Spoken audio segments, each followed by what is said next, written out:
2025 SLST 9/10/11 new update. Appointment letter দেওয়ার আগে SC ST OBC reverification হবে, তারপরই অ্যাপয়েন্টমেন্ট লেটার দেবে। গুরুত্বপূর্ণ আপডেট আমি দেখাচ্ছি। নোটিশ দিয়ে দিল। এটা হচ্ছে WBP নিয়োগে নোটিশ দিয়েছে যে যাদের অ্যাপয়েন্টমেন্ট লেটার দেওয়া হচ্ছে তাদের কাস্ট সার্টিফিকেট যাতে রিভেরিফিকেশন করা হয়, মানে ভেরিফিকেশন করে যাতে দেখা হয় যে সার্টিফিকেটগুলো বৈধ নাকি অবৈধ। যদি অবৈধ হয় তাহলে কিন্তু অ্যাপয়েন্টমেন্ট লেটার পাবে না। এটা WBP নিয়োগের ক্ষেত্রে নোটিশ দিয়েছে। যাদেরকে মানে অ্যাপয়েন্টমেন্ট লেটার দেওয়া হচ্ছে তারা তার আগে যাতে তাদের কাস্ট সার্টিফিকেটগুলো রিভেরিফিকেশন করা হয়। সঙ্গে এটাও বলা হয়েছে যে ওবিসিদের ক্ষেত্রে এখন যেহেতু সরকার 66 বৈধ ওবিসির ক্ষেত্রে, কিন্তু হ্যাঁ 7% নাকি 17% সেটা বলা হয়নি। কারণ 17% তো 2025 SLSTতে চলছে প্রসেস, এটাই হবে, এখানেই হবে, 17%ই হবে। কিন্তু WB নিয়োগে এখানে এই নোটিশে বলা হয়েছে যে জাস্ট খালি বলা হয়েছে যে কাস্ট সার্টিফিকেটগুলো যাদেরকে অ্যাপয়েন্টমেন্ট লেটার ইস্যু করা হবে তার আগে যাতে তাদের কাস্ট সার্টিফিকেটগুলো রিভেরিফিকেশন করে দেখা হয়। যদি বৈধ হয় তাহলে তাদের অ্যাপয়েন্টমেন্ট লেটার ইস্যু হবে, আর যদি বৈধ না হয়, আর যদি বৈধ হয় তাহলে অ্যাপয়েন্টমেন্ট ইস্যু হবে, আর যদি বৈধ না হয় তাহলে অ্যাপয়েন্টমেন্ট লেটার ইস্যু হবে না, দেবে না।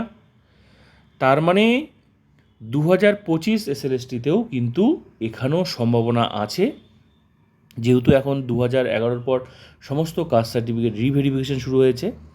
তো এখানে দপ্তর নিজেই রিভেরিফিকেশন করে দেখবে যে সার্টিফিকেটগুলো বৈধ নাকি অবৈধ। যাদের নিয়োগপত্র দেওয়া হচ্ছে তাদের সার্টিফিকেটগুলো বৈধ না অবৈধ, এটা কিন্তু দপ্তর নিজেই রিভেরিফিকেশন করে দেখবে। তার জন্য কিন্তু এই নোটিশটা।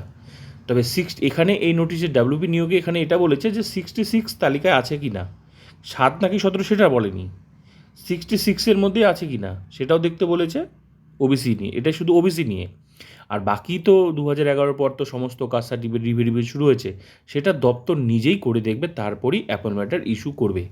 তার মানে বোঝাই যাচ্ছে 2025 SLSTতে এখানেও কিন্তু এই কী বলে অ্যাপয়েন্টমেন্ট লেটার দেওয়ার আগে রিভেরিফিকেশন দপ্তর নিজেই করতে পারে, করার সম্ভাবনা আছে। তবে 7-17 এখানে ব্যাপার নেই, এখানে 17% যেটা ছিল সেটাই। তবে ওবিসিদের ক্ষেত্রেও মূলত এখানে কী বলে ভ্যালিড সার্টিফিকেট ভ্যালিড না ইনভ্যালিড, এই বিষয়টা কিন্তু এখানেও দেখার সম্ভাবনা আছে।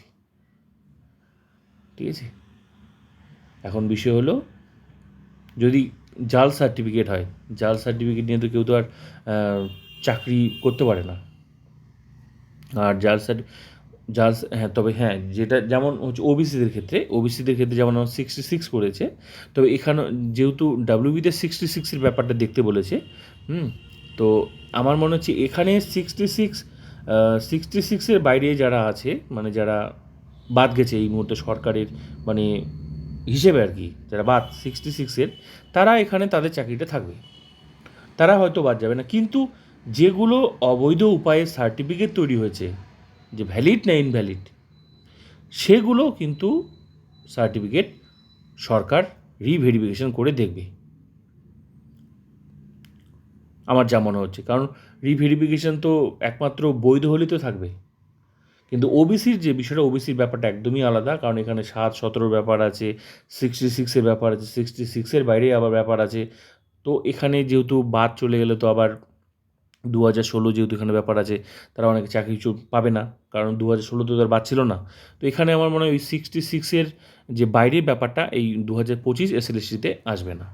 তবে এটা বোঝাই যাচ্ছে যে সার্টিফিকেটগুলো বৈধ উপায়ে হয়েছে না অবৈধ উপায়ে হয়েছে, হ্যাঁ, সেটা কিন্তু রিভেরিফিকেশন করে দপ্তর কিন্তু দেখতে পারে বা দেখার সম্ভাবনা আছে। তারপরেই হয়তো সার্টিফিকেট মানে তারপরেই অ্যাপয়েন্টমেন্ট লেটার ইস্যু হবে, এটা বোঝাই যাচ্ছে। কারণ এখানে যেহেতু দিয়েছে, আর এখন তো শুরু হয়েছে রিভেরিফিকেশন চারিদিকে, বোঝাই যাচ্ছে। আর দেখার বাকিটা সময় কথা বলবে। কিন্তু 17% নিয়ে কনফার্ম 17% নিয়ে প্রসেস শুরু হয়েছে, 17%ই থাকবে, ঠিক আছে। কিন্তু এই যে ফেক সার্টিফিকেট নাকি অরিজিনাল সার্টিফিকেট, সেটা কিন্তু রিভেরিফিকেশান হওয়ার সম্ভাবনা আছে। সেটা অ্যাপয়েন্টমেন্টটা দেওয়ার আগে হয়তো নোটিশ হলেও হতে পারে, কারণ অ্যাপয়েন্টমেন্টটা দিয়ে দিলেই তো ব্যাস স্কুল জয়েনিং শুরু হয়ে যাবে। তো এখানেও তাই করেছে, অ্যাপয়েন্টমেন্টটা দেওয়ার আগে যাদেরকে অ্যাপয়েন্টমেন্ট দেওয়া হচ্ছে তার আগে যাতে সার্টিফিকেটগুলো রিভেরিফিকেশান হয়, দপ্তর নিজেই করবে, তার জন্যই এটা নোটিশ। তো দেখা যাক